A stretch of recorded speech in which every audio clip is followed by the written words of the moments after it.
Spoiler alert, potential. Venom 2 plot leak. Morbius helps Carnage escape. Spider-Man cameo. I'm very curious to see if any of this is real. Movie comes out so far from now. Honestly, I've had things leaked for me that have really upset me for getting leaked, and then I watch the movie and so much time has passed that I completely forget about the leak. And I have a feeling that's probably what's going to happen today if any of this is true a year and a few months from now.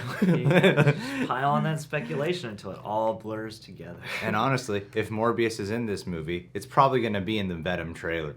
Yeah, true that. How's it going, everybody? It's Warren. Welcome back to my channel, The Cosmic Wonder, where we talk about all things relating to Marvel. And today we have a truly awesome plot leak for Venom 2. Now, there's been a lot of changes that happened to Venom 2 recently. We got an official title for the film, a very tiny teaser for the film, and the release date has unfortunately been pushed back. But luckily for us, we actually do have quite a bit of information about the film. Many different leaks, including photos, videos, and over the past couple of days, I've gotten a lot of questions about a certain Venom 2 plot leak that connects Venom 2 with Morbius and Spider-Man. And I have to say, this is by far the best plot leak that I've heard so far, and if it ends up being legitimate, Venom 2 is going to be a fantastic movie. He's not saying it's 100% legitimate, okay? So let's dive into it, and if you're new, be sure to subscribe with notifications turned on so you can stay up to date on everything relating to Marvel and Venom 2. And the 550,000 winner has been chosen. You can check out a video I did on it. It's been 2 days since we covered a Cosmic Wonder video, so you know, it's appropriate that we cover this. So if you did not catch the official title reveal for Venom 2, it is Venom Let There Be Carnage. People seem to have mixed feelings about this title, but it does suit the movie well. A lot of people would have rather it have been called Maximum Carnage like the comic series was, but keep in mind it's not the exact same storyline, so they're not going to call it the same thing. But I bet you if Kevin Feige was 100% in charge of choosing the title, he would have called it Maximum Carnage. But today's plot leak, a lot of people have been asking me about, and it is truly great. Now, if you are trying to avoid any and all spoilers for Venom 2 and Morbius, I suggest you click away now. If you're with me, this leak is a compilation of different leaks from multiple sources, including comicbook.com, Reddit, and definition.co.uk. And it's still I've done maybe. Plenty of videos on some of these leaks in the past, but we're tying them all together in this video, and they make a lot of sense. Now, although this isn't titled Maximum Carnage, and although it's not going to be the exact same story as Maximum Carnage, it is going to have a lot of similarities. For example, the very beginning of the movie is reportedly going to start off just as the beginning of Maximum Carnage started off, but with a little twist. According to a report from insider Daniel RPK, serial killer Kletus Casady will be imprisoned in the facility awaiting execution for his crimes. This facility is the very familiar asylum for the criminally insane, the Ravencroft Institute. This was teased in the post-credit scene of Venom 1. Now, the Ravencroft Institute in the comics is in New York, but they have moved that from New York to California for Venom 2. Now, here's where things get very, very interesting and tie into Morbius and possibly the Sinister Six. According to a Morbius plot leak, in the film it's rumored that Morbius is going to go to jail, and it's there where he comes face to face with the Vulture and Scorpion. In prison, Morbius, Vulture, and Scorpion all meet up. Morbius ends up causing a prison riot in order to escape, and during this, Vulture and Scorpion escape as well. At some point, Vulture would then tell Morbius that he's forming a team and asks if he wants to get involved. Now, this is most likely the scene that they showed us in the Morbius trailer where Vulture is talking to Morbius. Vulture is wearing a prison uniform, and Morbius is walking down the alleyway, and Vulture definitely knows who he is. So it is safe to assume that Vulture and Morbius definitely have met before, and considering the fact that Vulture is still wearing his prison uniform, it is likely that this leak is accurate, that they met each other in prison and then both escaped. But here's the kicker and the tie-in. This leak says that when Morbius causes the prison riot and Vulture, Morbius, and Scorpion escape, Kletus Casady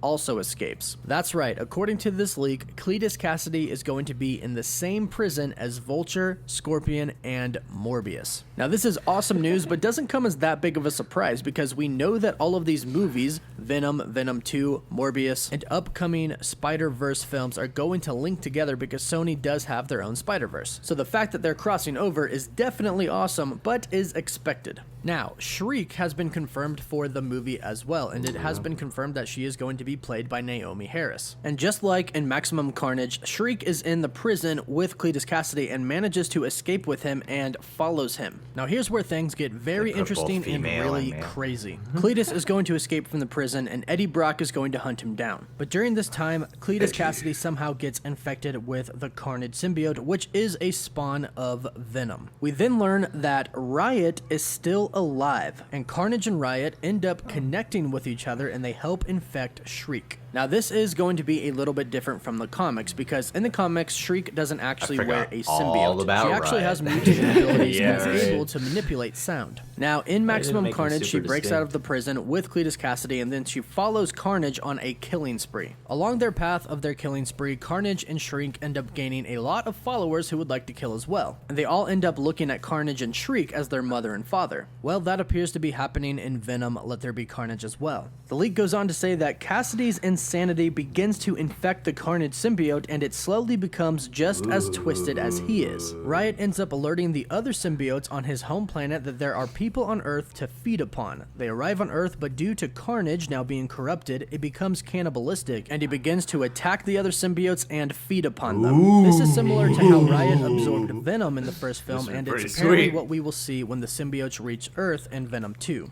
Carnage will absorb them all and become stronger because of it, and we will get the giant Carnage from the comics. However, Carnage doesn't absorb Riot or Shriek, and instead he plays it cool and pretends to be their ally, waiting until the right moment to absorb them. He becomes their leader, and together they all team up against Venom. Now, according to this new leak, this is apparently where Venom / Eddie Brock is going to reach out to Spider-Man / Peter Parker. Now, if we think about who Eddie Brock is, he's a reporter, and a pretty good reporter at that. He probably has kept up with the events of Spider-Man, and since Spider-Man revealed Spider-Man to actually be Peter Parker in Spider-Man Far From Home, Eddie Brock knows that Spider-Man is Peter Parker. Eddie Brock, with his reporter skills, is probably somewhat of a good detective as well. So if he wanted to find Spider-Man, he probably could. Well, and according to this leak, that's what he's going to do. And that's all this leak says, but we did have another leak a couple of months ago that said that Spider-Man was going to be in the end of Venom 2. In the final battle, Venom is about to kill Kletus Casady, not Carnage, but Kletus Casady, but Spider-Man stops him. And this is apparently where Venom is going to turn on Spider-Man. And this will start their long-lasting feud. And apparently could somehow in the future set up a Spider-Man versus Venom film, but that's a long shot. However, Spider-Man appearing in Venom is not a long shot and is actually pretty probable. About a week ago, Tom Hardy posted a picture to his Instagram of Venom eating Spider-Man.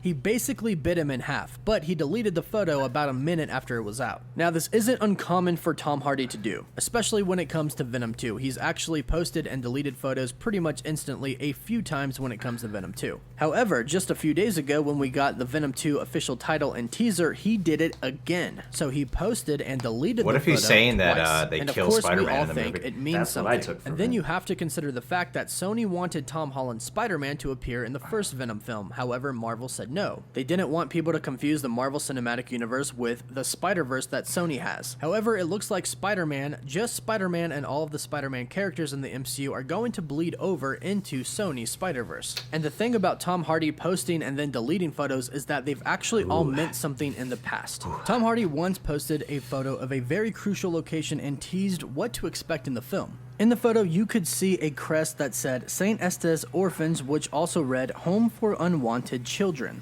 In the comics, St. Estes Home for Boys is the orphanage where the serial killer Kletus Casady grew up and seemingly got the taste for murder. In the comics, he would go on to push a girl who rejected him in front of a bus and would eventually burn down the orphanage. And that's really what this photo looks like. It looks like the orphanage is run down and in ruins. And according to this leak, that is apparently what Eddie Brock is going to be investigating in the film. After Brock does some serious investigation work, he will uncover that 12 deaths were caused by Kletus Casady himself. We're never going to get Venom as a bad guy, in the post-credit scene of the first Venom film, where Eddie Brock is talking to Kletus Casady in the prison, Eddie Brock learns some information that leads him to the orphanage, and after exposing his victims, Casady will hunt him down in order to stop the news getting out. There's gonna be carnage. So this is apparently why Kletus Casady is going to want to hunt down and kill Eddie Brock in Venom, Let There Be Carnage. So of course, not only are we going to be seeing Venom versus Carnage, but we're actually really going to be getting a Kletus Casady versus Eddie Brock as well. Now, unfortunately, as I mentioned in the beginning, if you didn't know, the film has been pushed back. Instead of coming out on October 2nd of 2020, it is now coming out on June 25th of 2021.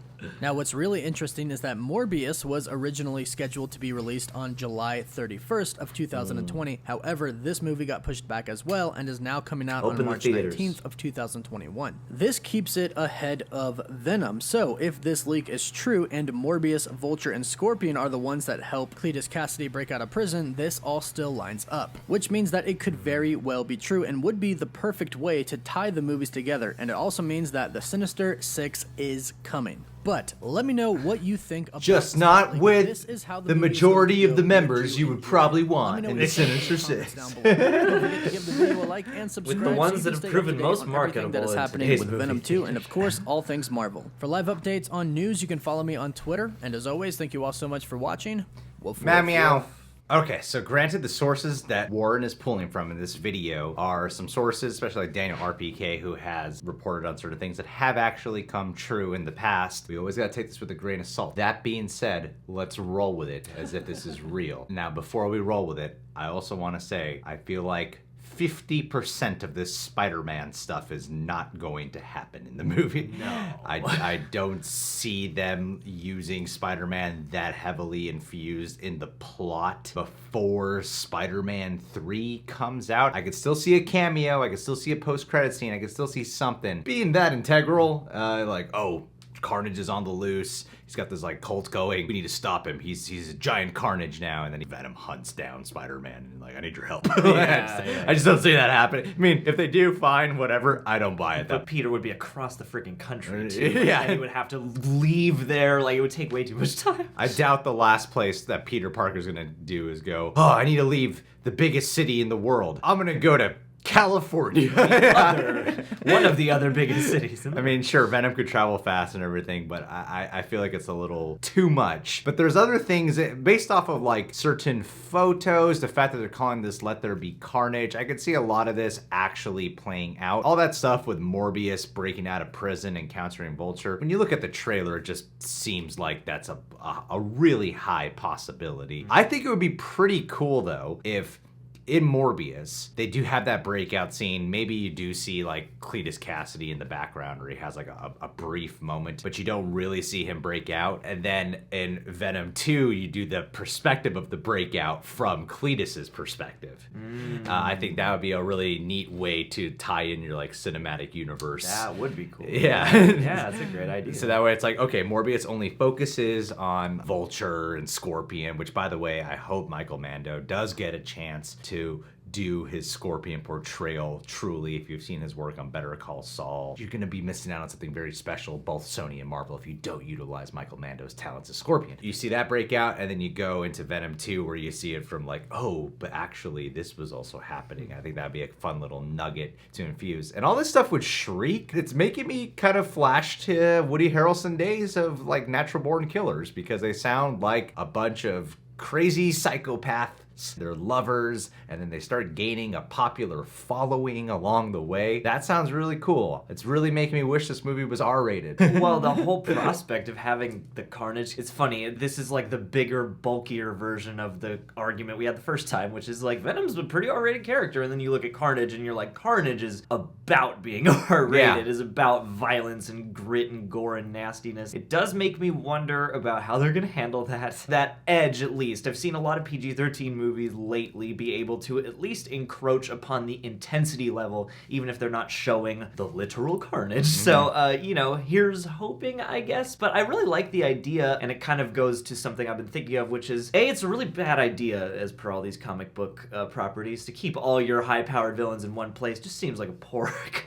I feel like you should have special cells all over the world and just hide them one place at a time. But I think that could be a cool way to do it, because the villains are obviously obviously the rotating door of these hero worlds. And so if you had the actual Ravencroft Institute, you know, or in DC, your Arkham Asylum, be this kind of crossroads for all your villains, where you do see other people and you do interact with them, they do kind of inhabit the world, but yeah, you can show from multiple angles. And so, you know, that will kind of allow for a crossover that isn't so lurid and in your face. Yeah. Especially because they've been trying the Sinister Six for so long, and the approaches to that have varied as well. And as for Spider-Man, I can see him showing up to halt Venom from killing Kletus. Like, that actually seems like it could be a neat moment, because it presents an ideological divide that allows you to keep Venom as your anti-hero, maybe, you know, and Spider-Man as your hero. Highly doubt he's just gonna be like, I'm here for Act 3. Yeah. You know?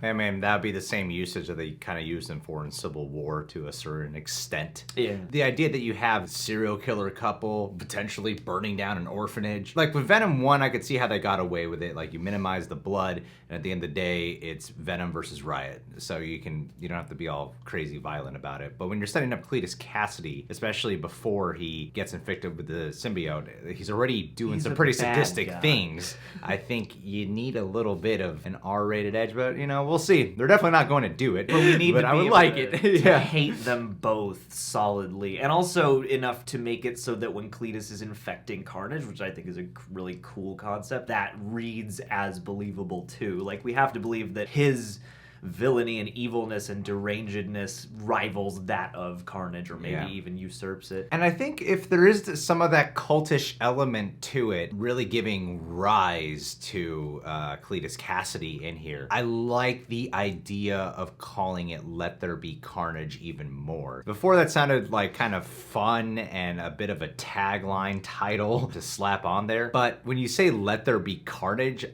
especially going off of the last line, there's gonna be carnage. And now you're saying Let There Be Carnage, as if he's not just a bad guy killing people now. He's an influence into chaos and mayhem. I think the title actually sounds a lot more sinister with that layer of context.